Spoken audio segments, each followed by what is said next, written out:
जय जगन्नाथ नमस्कार। आज हूँ अक्टोबर मास 25 तारिख शनिवार। आज दिन जाकर केतगुड़े गुरुत्वपूर्ण खबर पर आसतु नजर पकाइबा। ता पूर्व चैनल को प्रथम थर पर आसी चैनल को सब्सक्राइब करी पाखरे आसुवा बेल आइकन को ऑन करी रखिबे, जहाँ फल आम जेबे वीडियो अपलोड करिबो आपण माने पाई परिबे सर्वप्रथमे। तो चलंतु आरंभ करिनबा। आजिर प्रथम खबर आईएमडी रो बड़ सूचना। आसंता 27 तारिख आड़क बात्या आशंका।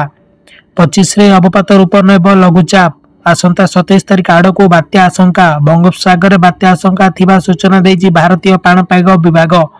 दक्षिण पूर्व बंगोपसागर आज सृष्टि होइतिबा लघुचाप बात्यार रूप नेबार संभावना। एबे धीरे धीरे उत्तर पश्चिम उत्तर दिगरे गति करुछि। घंटा प्रति 3 किमी बेगरे गति करुछि। बंगोपसागर बल गोटाउछि। बात्या पई रहिछि अनुकूल पाग।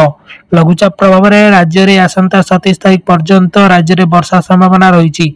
विशेषकर उपकूल और दक्षिण रे अधिक वर्षा हेबो बोली पाणीपाग केन्द्र पक्षरु कुआ जाइछि। परवर्ती खबर 50,000 रु अधिक एकर चाष जमी रे हेबो आलू चाष। सरकार देबे आलू बिहन। ओडिशा को आलू रो आत्मनिर्भर करबा अभियान ने चलित वर्ष चाषी को आगुआ आलू बिहन जगाई देबा पई उपमुख्यमंत्री केबी सिंहदेव निर्देश दैछंती।